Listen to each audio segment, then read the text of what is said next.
Estamos por aqui com mais um Correspondente Médico, então, começando mais uma semana, trazendo essas notícias da saúde para você e sempre, claro, com o doutor Fernando Gomes. Doutor, bem-vindo, boa semana para nós. Para todos nós, Elisa. Obrigado a você, obrigado pessoal pela audiência, por estar sempre conectado com a gente e vamos trabalhar. Sim, continue conectado, hein? Hashtag Correspondente Médico pelo Twitter. Você consegue conversar com a gente, mandar sua pergunta, sua dúvida, a gente adora a sua participação. O primeiro assunto que a gente traz é sobre uma profissão que é essencial para as gestantes e mamães de recém-nascidos.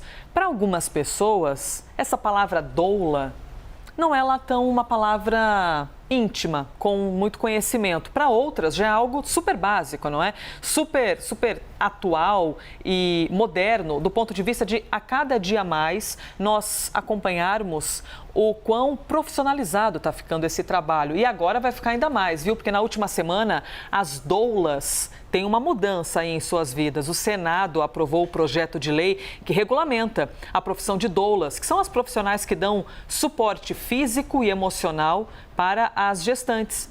Segundo o projeto, a profissão poderá ser exercida por quem tiver um curso de especialização ou por pessoas que pratiquem a profissão há pelo menos 5 anos. O texto ainda assegura a presença de doulas nas maternidades, no trabalho de parto ou em casos de aborto legal. O projeto vai agora para avaliação na Câmara dos Deputados, ou seja, vai ser ainda discutido para de fato ser aprovado ou não, ou mexerem no texto e esse texto voltar para o Senado. Mas o fato é que já passou por uma etapa, é um assunto tão importante que a gente trouxe aqui para o quadro para a gente conseguir entender, não é, doutor? Quais são as atribuições de uma doula? Como assim? A doula não é a parteira. A doula ajuda em outros aspectos a gestante? Exatamente, Elisa. O que acaba acontecendo é que um médico sozinho, ele não faz absolutamente nada. Então a gente precisa de todas as outras profissões e profissionais de saúde para auxiliar e que para, na verdade, a mágica toda aconteça. Então a enfermagem, fisioterapia, nutrição, enfim, e assim sucessivamente. E as doulas, elas acabam se encaixando num ponto muito importante, que é aquele momento em que a mulher está gestante, tem o nenê, depois tem que aprender exatamente como fazer para amamentar e assim sucessivamente. Funções: suporte físico e emocional às gestantes. Então, com um olhar, obviamente, profissional. Tanto é que a gente está falando aqui da profissionalização e do reconhecimento da profissão de uma forma oficial. Primeiros cuidados com o bebê. Sabe aquela dúvida? Pego de um lado, pego do outro, Sim. Como é que eu faço? A gente tem o pessoal da enfermagem que tem treinamento específico para isso, são especializadas nisso. Mas, obviamente, uma mão de obra que saiba qualificadamente o que fazer e orientar é fundamental. Obviamente, não substitui o médico, porque a ideia não é substituir, a ideia é agregar, para que a gente possa dar conforto e apoio, tanto físico, propriamente dito, como também emocional, para as mulheres nesse momento tão importante da vida. Doutor, vendo aqui essa imagem, é possível que alguém que de repente nunca tenha ouvido falar essa palavra doula, como assim, mas o que é? Mas já tenha visto, às vezes, essas imagens que as gestantes divulgam na rede social do momento do parto, às vezes sentadas nessa bola que usualmente é vista no Pilates, por exemplo, ou até na academia, sentada numa bola e recebendo um suporte sempre de uma outra pessoa. É possível que alguém veja essas fotos e pense, deve ser a mãe, deve ser uma amiga, deve ser alguém do hospital. Mas, na verdade, isso aqui é essa função importantíssima. É a doula que oferece o apoio físico e emocional na hora de um parto. Aqui, por exemplo, passando alguns exercícios de respiração ou algumas atividades que a mamãe pode fazer para ajudar nesse momento do parto e muitas vezes dizendo até algumas palavras de fortalecimento emocional, não é, doutor? Porque eu não sou mãe ainda, mas eu imagino que as mulheres fiquem mais vulneráveis nessa hora, porque algo está acontecendo no seu corpo, que é algo natural, né? O bebê sai ali de dentro, mas que você fica numa condição diferente. Por isso a importância de ter uma profissional como essa. É um processo fisiológico normal o parto. Porém, ele acaba sendo quase que único para a mulher, por mais que ela tenha vários filhos, na verdade, acaba sendo inesquecível e uma situação muito especial. Se a gente lembrar no passado, muitas mulheres morriam no momento do parto, crianças também perdiam a vida nesse momento tão crucial. Então, todo o apoio, e principalmente de uma forma organizada, Elisa, com técnica, com conhecimento, veja, a gente está falando de regulamentar, então a gente está falando de curso, a gente está falando de experiência consolidada, é importante, porque isso vai garantir mais saúde para essas mães, do ponto de vista físico e mental, e indiretamente ou até mesmo diretamente para os bebês. Doutor, e quando a gente fala de violência obstétrica, por exemplo, o que exatamente a existência da doula pode colaborar para que esses casos diminuam? Por que é importante esse relacionamento da doula com a gestante? Existe, na verdade, um freio natural para que qualquer problema dessa ordem venha a acontecer. Você tem uma pessoa que está preparada, que entende essa situação e, principalmente, amortece do ponto de vista emocional essa mulher. Além de funcionar como uma sentinela mesmo, né, Elisa? Então, assim, é uma coisa importante. Veja, não substitui o médico, mas ajuda demais no momento tão importante da vida. Bom, reiterando aqui para vocês, o Senado aprovou o projeto de lei que regulamenta essa profissão. Agora esse texto vai para os deputados, que também vão analisar, vão discutir e aí sim vão votar o assunto para dar andamento até as mãos do presidente ou voltar para o próprio Senado para outras discussões. Estaremos aqui atentos às idas e vindas do projeto de lei em relação às doulas. Bom, vamos em frente aqui, doutor. Para falarmos de dores, doutor Fernando, tem gente que convive uma vida inteira com dores, nunca procura um médico para saber o que é e às vezes normaliza essas dores. Mas não, tem de ter qualidade de vida. A gente vai trazer aqui para vocês um estudo do Colégio Americano de Reumatologia que revelou o crescimento da osteoartrite no mundo todo. Essa pesquisa levantou dados de um período de 30 anos. Olha só o tamanho do período. Por 30 anos, pessoas foram analisadas, acompanhadas. E o resultado dessa análise mostra que os casos de osteoartrite mais do que dobraram nesse período. Em 1990, por exemplo, eram 247 milhões de pessoas com essa doença. Em 2019, é mais de 527 milhões.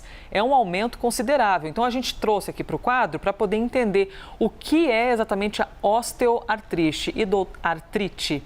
Doutora, a primeira pergunta muito básica. Quando a gente fala alguém tem artrite, é a mesma coisa que dizer osteoartrite?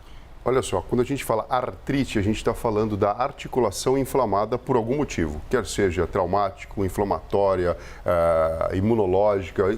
A causa pode ser várias. Quando fala osteoartrite é porque o osso, ele faz parte de alguma maneira daquela articulação. A gente tem diversas articulações no corpo. Graças a ela e ao trabalho do músculo, a gente consegue imprimir a vontade do nosso cérebro, funcionar no mundo físico, executando movimentos. Enquanto quando existe uma inflamação, a gente coloca essa denominação. E a osteoartrite é porque envolve a questão do osso nesse momento em que a articulação acaba sendo envolvida. Temos aqui, então, alguns sintomas, doutor Fernando. Vamos ver se alguém que está acompanhando está pensando, puxa vida, então é isso que eu tenho? Será? Vou ter de procurar um médico? Que é importante prestar atenção nesses tópicos. Dor nas articulações. Então, se a gente parar para pensar, o nosso corpo é totalmente articulado. Eu tenho articulação das mãos, do joelho, do cotovelo, do ombro, da própria coluna vertebral em toda a sua extensão. Então, dor nessas articulações, muitas vezes relacionadas ao movimento, faz parte do sintoma da osteoartrite. Diminuição da mobilidade.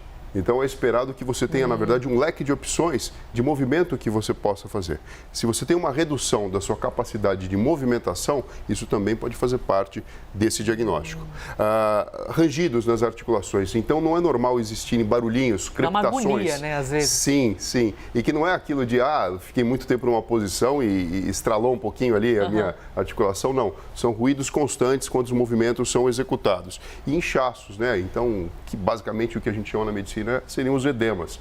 Você olha para a articulação e você percebe que ela está gordinha, que ela tem mais líquido do que o normal, muitas vezes mostrando uma inflamação, até mesmo avermelhada. Doutor, esse líquido que pode ter na articulação pode ser o nosso próprio corpo já produzindo algum método de defesa, algo para que consiga se proteger dessa dor ou até alertando, alguma coisa não está boa aqui?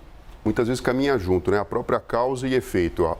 A articulação inflamada, ela provoca dor no momento em que você vai executar o movimento. Então, as coisas podem andar meio em conjunto. E esse edema, né, esse inchaço, é o extravasamento de líquido e de células inflamatórias e mediadores inflamatórios que acabam atingindo essa região. E a médio e longo prazo, a gente pode ter deformidade e alterações que ficam ali de uma forma definitiva no corpo da pessoa. Doutor Fernando, essa pesquisa mostrou que os casos mais frequentes dessa osteoartrite são em joelhos, quadris e mãos. Isso pode ter alguma relação com os nossos hábitos até de ultimamente? Puxa, joelho, quadris e mãos. Dos anos 90 para cá, a gente passou a ficar mais sentado em frente a um computador, por exemplo. Mais sentado, com mais peso, colocando mais sobrecarga no corpo, com menos movimento, as mãos com mais utilização para, por exemplo, digitar desde o próprio computador, de um teclado de computador, como mesmo um aparelho celular, um tablet, alguma coisa assim. Então, em termos de hábito de comportamento, sim. O outro lado da moeda é o refinamento e o maior número de diagnósticos. Então, sempre quando a gente olha no horizonte do tempo, a gente precisa comparar. Será que a forma que a gente utiliza para diagnosticar hoje um problema como esse está mais eficiente do que no passado e por isso a gente também pega a curva? Ou a gente está dentro de um problema maior que envolve não só hábito também, como manifestação clínica de doenças? Quer mandar sua pergunta, sua dúvida? Por favor, hashtag correspondente médico. Mande aqui para conversar com a gente, seja a respeito do assunto da regulamentação do trabalho das doulas, seja sobre osteoartrite ou sobre, olha lá ele mais uma vez, doutor Fernando, o Alzheimer. O Alzheimer é pop aqui nesse quadro, aparece demais. E a gente vai falar de Alzheimer ligado ao cochilo. Acredite se quiser. Bom, primeiro, você gosta de cochilar durante o dia? Você consegue? Tem gente que senta, fecha o olho, você nem sabe se está dormindo e dorme com uma facilidade. Tem outras pessoas que só conseguem cochilar se, mergulharem horas, né? Para cochilar e só consegue se sentir bem se mergulhar horas no sono. Tem gente que não faz tão bem esse cochilo. Mas você sabia que esse hábito pode indicar riscos à saúde dos idosos? Pesquisadores nos Estados Unidos acompanharam dados de quase 1.500 pessoas bem maduras, entre 74 e 88 anos. E o resultado mostrou uma relação entre os cochilos longos e problemas como o Alzheimer. Veja só, mas atenção, a gente não está dizendo aqui que cochilar pode significar... pronto, porque agora tem alguém ouvindo isso, né, doutora? Eu amo cochilar, então quer dizer que eu vou ter Alzheimer?